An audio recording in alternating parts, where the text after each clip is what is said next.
2024년 1월 첫 주일 설교에 예수님의 핵심 사역 세 가지를 말씀드렸어요. 첫째는 가르치시는 교육 사역을 했다.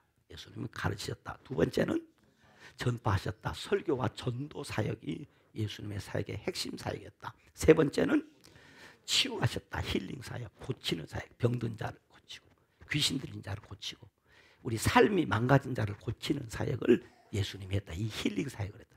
그런데 이렇게 예수님이 가르치시고 전파하시고 고치시는 이 핵심 사역을 감당하는 가운데 예수님이 가르치는데 어떻게 가르치셨다? 권위 있게 가르쳤단 말이야. 가르침에 탁월한 뭐가 있어? 저분 이야기를 들으면 꼭 그렇게 해야 될 거, 따라가야 될 것 같고, 따라가고 싶고, 따라갈 때 좋고. 아멘? 여러분, 은혜 받았다는 게 뭐냐? 이거 은혜 받았다는 게 내가 성경 몇 구절을 깨달았다 이게 아니고 그 말씀대로 살고 싶은 마음이 생겼다는 거예요. 그래서 그 말씀대로 산다는 거예요. 이게 중요한 거예요. 왜? 그 가르침에 뭐가 있으니까? 권위가 있으니까. 예수님의 사역에 권위가 있고 능력이 나타나니까 그 사역의 결과 예수의 소문이 예수님의 사역의 중심 무대였던 갈릴리를 중심하여 사방으로 예수님의 소문이 막 퍼져나갔어. 그러니까 소문을 들은 사람들이 예수님께로 막 몰려오는 거예요. 이렇게 예수님의 소문을 들은 무리가 예수님께 나오기 시작해서 오늘 본문에 보니까 어디냐? 큰 무리가 되었다. 많은 무리가 되었다. 얼마나 많은 무리들이 예수님을 찾아오든지 간에 예수님께서 어느 동네에 들어가시려고 하는데 그 동네에 들어가실 수가 없어. 너무 사람이 많이 와서. 그래서 예수님이 바깥에 한적한 곳에 계셨어. 그런데 바깥에 한적한 곳에 거기 밖에 계시는데 사람들이 예수님께로 모여들어 그 무리들로 인해서 어떻게 되냐? 예수님은 식사할 겨를도 없었다. 2장에 가보면 어느 날 가버나움에 들어가 한 집에 계시다는 소문이 들리자 많은 사람들이 모여들어 문 앞까지 들어설 자리가 없게 되었다. 그런데 예수님의 관심은 이 무리들, 큰 무리들, 많은 무리들에게 예수님의 관심이 집중한 것이 아니에요. 예수님의 관심은 제자들에게 있었다. 그래서 오늘 저는 당신은 무리인가 제자인가 라는 제목으로 설교를 하려고 해요. 많은 무리가 왔는데 예수님의 관심은 그 무리가 아니라 12명의 제자들에게 예수님의 관심이 집중되었다는 거죠. 그렇다면 여러분은 무리인가 아니면 제자인가? 이 말이에요. 첫째, 무리는 누구냐? 여기서 말하는 무리.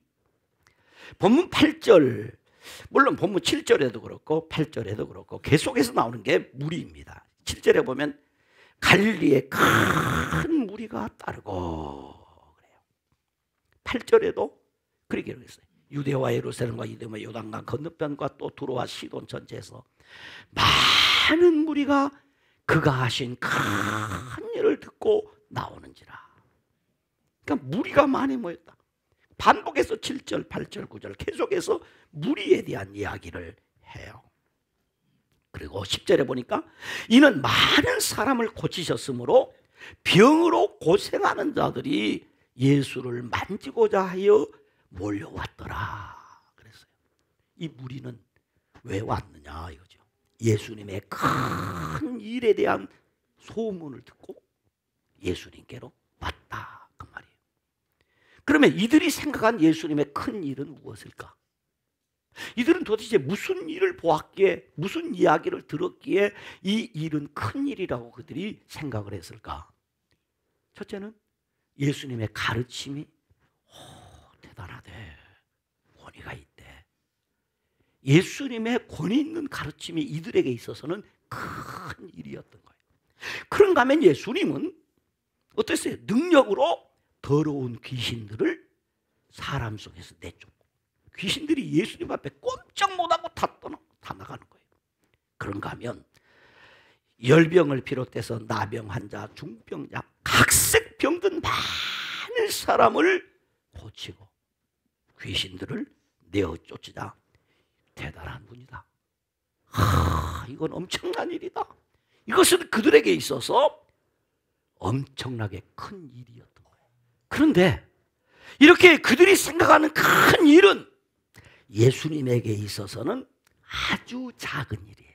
매우 작은 일이단 말이에요. 매우 작은 일. 진짜 예수님이 행하신 큰 일은 그 정도가 아니에요. 하나님의 본체이신 예수님께서 인간의 몸을 입고 이 땅에 오신 일이 진짜 큰 일입니다. 진짜 믿어야 될 일이에요. 진짜 우리가 전해야 될 일이에요. 진짜 예수님의 큰 일은 우리 죄를 대속하기 위해서 십자가에 달리셔서 다 이루었다 라고 하신 후에 죽으셨다가 3일 만에 무덤 문을 열고 부활함으로 우리의 모든 연약을 친히 담당하심으로 우리의 하나님께서 우리를 사랑하는 그 사랑을 확증한 일, 하나님의 사랑을 확실한 증거를 보인 이 일, 이게 큰 일입니다. 뿐만 아니라 예수님이 한 큰 일은 승천하신 예수님이 다시 재림하는 일은 큰 일입니다. 이것을 우리는 믿습니다. 이걸 믿는 거예요.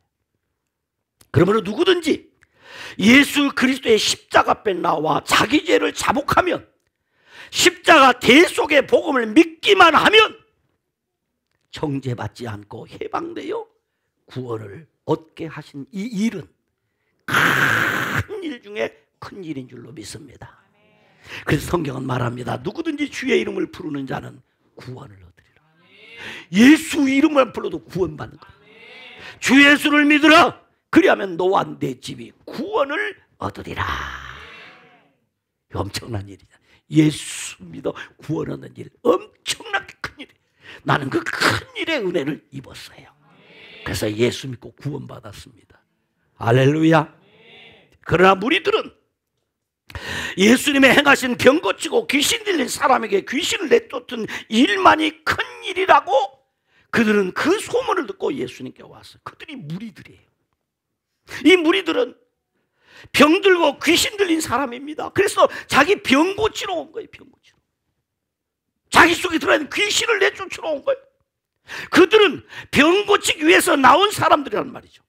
자기의 필요만 충족되면 언제든지 예수님을 떠나갈 사람들. 그래서 만약에 자기의 필요가 충족되지 아니하면 그냥 돌아가는 것이 아니라 그들은 핍박자로 돌변하여 언제든지 예수님에게 돌을 던질 수 있는 사람, 이 사람은 무리입니다.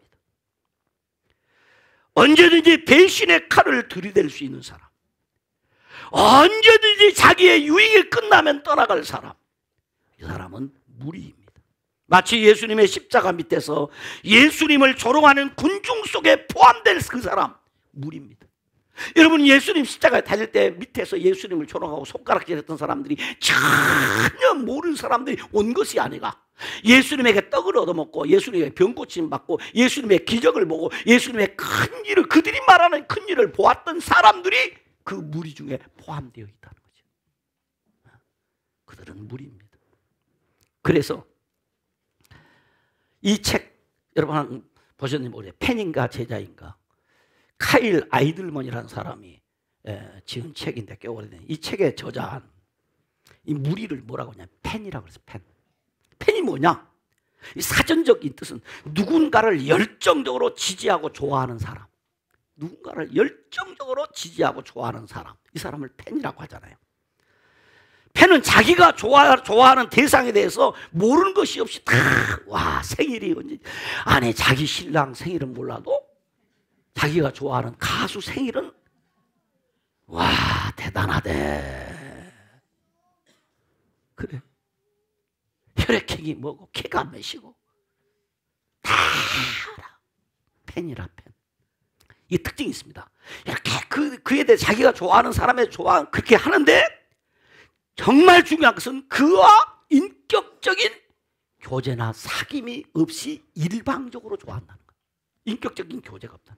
그냥 열광하고 다니다가 자신이 얻고자 하는 어떤 만족, 어떤 위로를 기대하고 그렇게 따라가요. 그래서 흠모함으로 위로를 받는데, 그러나 언젠가 또 다른 영웅이 나타나면, 자기가 추구하는 어떤 또 다른 사람이면 미련 없이 그를 떠나가 버린 사람, 그들이 팬이요 무리라는 거죠. 무리는 곧 예수님의 팬들은 예수님으로부터 원하는 것을 얻을 수 있다고 생각해서 예수님 왔지만 그것을 얻을 수 없다고 판단되자 망설임 없이 예수님을 떠나서 다시는 예수님께로 돌아오지 않은 사람들, 이 사람들은 무리요 팬입니다. 오늘날도 자신의 다급한 소원을 이루기를 바라고 마음의 위로만을 받기를 원하던 자들은 뭔가 자신에게 유익이 있을 때는 열정적으로 믿는다고 하지만은 주님의 이름과 영광을 위하여 핍박과 고난을 고사하고 어떤 반대적 상황만 되면 언제 그랬느냐 하면서 떠나가 버린 사람,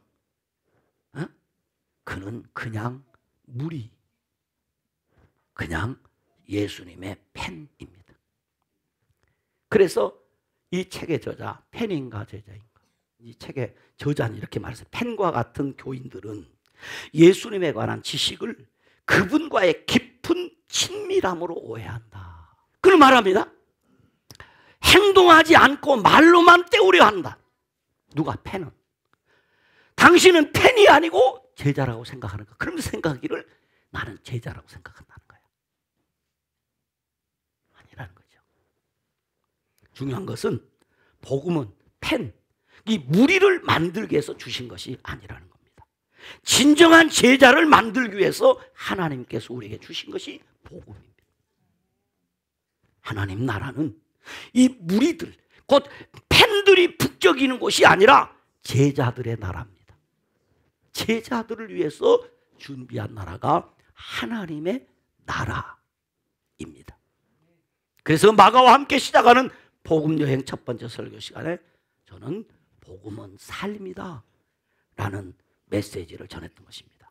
복음은 섬김의 삶이고, 복음은 순종의 삶이며, 복음은 믿음의 삶입니다. 이것이 하나님 나라 제자의 삶입니다. 아멘. 그렇다면 제자는 누구인가 이 말이죠. 자, 무리는 그런 사람이라면 제자는 누구인가? 본문 13절로 15절에 보면 이렇게 기록하고 있습니다. 같이 읽습니다. 시작. 또 산에 오르사 자기가 원하는 자들을 부르시니 나아온지라. 이에 12를 세우셨으니 이는 자기와 함께 있게 하시고 또 보내사 전도도 하며 귀신을 내쫓는 권능도 가지게 하려 함이러라. 제자가 누구입니까? 예수님께서 주권적으로 부른 자들이에요. 주권적으로 불렀어요. 소명이죠, 소명. 그런가 하면 예수님의 주권으로 그 주권적인 일을 맡긴 자들. 다시 말하면 주님이 부르시고 주님의 일을 위해서 보낸 자들의 사명. 그러니까 분명한 소명과 분명한 사명이 있는 사람. 이 사람이 제자인 거예요. 그러니까 이 좁은 의미로 말하면 예수님의 제자는 12제자. 넓은 의미로 말하면 바로 예수를 믿는, 그리고 예수님을 따르는 모든 시대, 모든 지역, 모든 성도들이 제자입니다. 그러므로 본문에 소개하는 제자는 첫째, 주님의 특별한 부르심을 받은 사람이다. 본문 13절에 산에 오르사 자기가 원하는 자들을 부르셨어요. 내가 목사 된 것은요, 내가 목사 되겠습니다 그런 것이 아니라 주님이 원하셔서 나를 목사로 불렀다고요. 그러니까 주님이 나를 책임져 주신 거예요. 왜? 주님이 원하셔서 주님이 부르셨기 때문에. 이게 제자라는 말이에요. 두 번째는 순종의 사람입니다. 본문 13절에 원하는 자들을 부르시니 뭐라고 그러냐면 나 바빠요. 나 일이 많아요. 아이고 나 지금은요 안 돼요. 그랬지요? 안 그랬어요? 어떻게 했어요? 어떻게 했나요? 자, 예수님이 갈릴리 해변으로 지나다가 시몬과 그의 형제 안드레가 바다에서 그물 깁는 것을 보시고 예수님이 나를 따라오라, 내가 너희로 사람을 낚는 어부가 되게 하리라 라고 부르시니까 어떻게 했다? 안드레가 곧 그물을 버려두고 따르니라. 어떻게? 곧. 아멘. 곧 따른 거죠. 곧. 그리고 조금 더 가시다가 세베대의 아들 야고보와 그의 형제 요한이 배에서 그물 깁는 것을 보시고 곧 부르시니 그 아버지 세베대를 품꾼과 함께 배에 버려두고 예수를 따라가니라. 곧 순종했어. 나 좀 나이 먹으면 놀 건 놀고 즐길 거 즐기고 할 것 하고 그때 나 잘할게요. 아니단 말이죠. 예수님께서는 12제자를 부르실 때에 그 누구도 저는 부족해서 못해요, 저는 바빠요, 저 다음에 할게요, 그런 사람 있다 없다? 한 사람도 없어. 한 사람도. 왜? 부르셨으면 부르신 네가 부족함을 채워주시고, 부르셨으면 부르신 네가 필요한 것을 공급해 주시고, 불러주셨으면 부르신 네가 감당할 수 있는 은혜와 복을 주실 것을 믿고 순종하는 것입니다. 세 번째는 본문 14절에 보니까 이에 12를 세우셨으니 이는 자기와 함께 있게 하시고, 주님과 함께 하는 사람입니다. 내가 어디 가도 주님이 나와 함께 하심을 믿으시기 바랍니다. 그래서 주님의 제자들은 주님과 동거하며 주님과 동행하고 주님과 동감하며 주님과 동향하는 것입니다. 그래서 주님과 동생 동사하는 사람, 그 사람이 주님의 제자입니다. 그래서 우리 주님은 우리에게 말씀하기를 세상 끝날까지 항상 너희와 함께 하리라. 네 번째는 제자는 어떤 사람이냐? 본문에 보니까 또 보내사 뭐도 하며 전도도 하며, 전도하는 사람. 펜만 돼도 사람들 만나면 자기가 좋아하는 사람 이야기하잖아. 이야기. 내가 누굴 좋아한다, 뭘 좋아한다, 그럼 자꾸 얘기하고 싶다. 자꾸 얘기하고 싶다. 예수님을 따르는 사람이 되면 어디 가서든 예수님 얘기하는 거예요. 전도예요, 그게. 만나는 사람마다 해.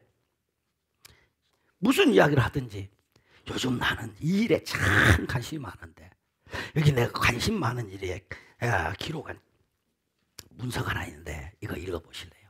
나는 너무 좋아서 이렇게 살아요 하고 이거 읽어주면 돼. 이거 전해주면 돼. 이게 뭐예요? 전도예요. 전도 참 쉬워. 제자는 누구냐? 전도하는 사람이다. 제자는 누구냐? 권능이 나타나요.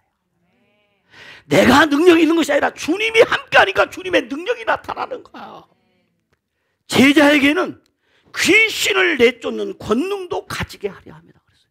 하늘과 땅의 모든 권세를 주었다. 성령의 능력을 주었다. 내 이름으로 귀신을 쫓아내며 방언을 말하며 뱀을 집으며 무슨 독을 마실지라도 해를 받지 아니하며 모든 사람에게 손을 얹으면 나으리라 그랬어요. 그래서 복음이 하나님의 능력이고 십자가의 도가 하나님의 능력이 되는 거예요. 제자에게는 이런 능력이 나타난다 이 말이에요. 믿기를 축원합니다. 그러므로 주님의 제자는 주님의 특별한 부르심을 받은 사람이요, 순종의 사람이요, 주님과 함께하는 사람이요, 전도하는 사람이며 능력이 나타나는 사람이다. 이게 제자라는 말이에요. 그러면 목회자에게만 능력이 나타나는가? 여러분에도 그 능력이 있음을 믿으시기 바랍니다. 그러므로 주님의 제자는 어떻게 살아야 되는가? 사랑의 삶을 살아야 돼요. 사랑의 삶. 그래서 요한복음 14장 15절에 너희가 서로 사랑하면 이로써 모든 사람이 너희가 내 제자인 줄을 알리라 그랬어요. 두 번째는 열매를 많이 맺는 삶을 살아야 돼. 요한복음 15장 8절에 너희가 열매를 많이 맺으면 내 아버지께서 영광을 받으실 것이요 너희는 내 제자가 되리라. 세 번째는 십자가를 지고 주님을 따라가는 삶을 살아야 해요. 누가복음 14장 27절에 누구든지 자기 십자가를 지고 나를 따르지 않는 자도 능히 내 제자가 되지 못하리라 그랬어요. 십자가 지고 가는 거예요.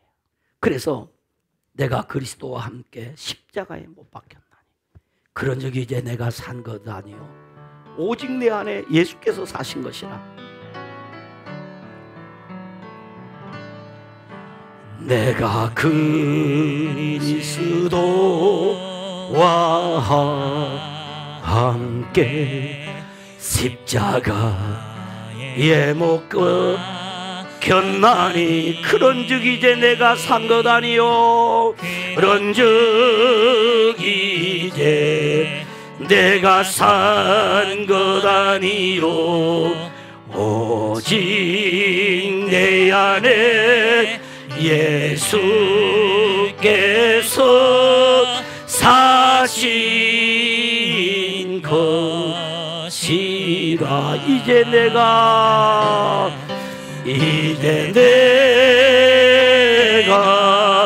육체 가운데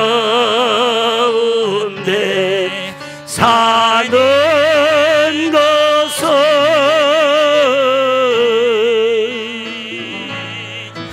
나를 사랑하사 자기 몸 버리신 예수 위에 산 것이라. 그러므로 제자된 사람은 어떻게 사느냐? 이 찬송 가사처럼 사는 거예요. 그게 믿음의 삶이에요. 그게 어떤 삶이냐? 그 믿음의 삶이 어떤 삶이냐? 오늘 찬송가 가사는 그렇게 말해요. 십자가에 못 박히신 것이, 내가 십자가에 못 박히는 것, 그것이 믿음의 삶이라는 거예요. 나를 십자가에 못 박는 거란 말이죠. 내 생각이 절대적으로 옳은 생각이 아닌 것을 인정하고 하나님의 뜻이, 하나님의 생각이 절대적으로 옳다는 것을 인정하고 사는 것, 그것이 믿음의 삶이라는 거예요. 그래서 내가 한번 꼭 내 고집대로 한번 해봐야 되지요. 꼭 한번 내 뜻대로 살아봐야 되지요. 아니에요. 십자가에 못 박히는 것, 내 뜻대로, 내 생각대로, 내 계획대로 안 살고 주님의 뜻을 받아들이는 것, 그것이 제자가 사는 삶이란 말이에요. 그것이 믿음의 삶이란 말이에요.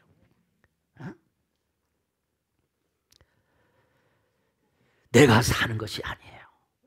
내 안에 계신 그리스도만을 따라가는 삶이 믿음의 삶이에요.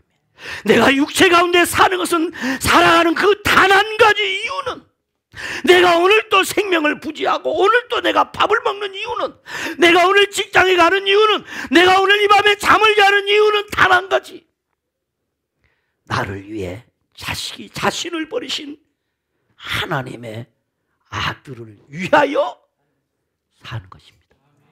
나 그것 때문에, 나를 위하여 자신의 몸을 버리신 하나님의 아들이신 예수를 위해 살기 위해 사는 것이다. 그래서 내가 오늘 잠을 자고 밥을 먹고 오늘 내가 출근을 하는 것이다. 이것이 믿음의 삶입니다. 그래서 이제는 내 힘이 아니라 주님의 능력으로 살아가는 제자의 삶을 살기를 바랍니다.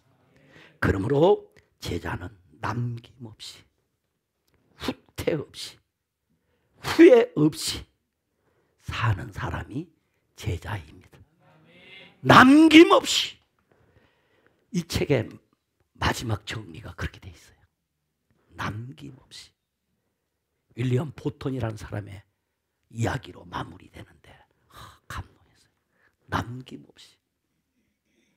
무엇이든지 남김없이. 얼마나 가벼운지 몰라요. 후퇴 없이, 후회 없이 사는 삶이 제자의 삶입니다.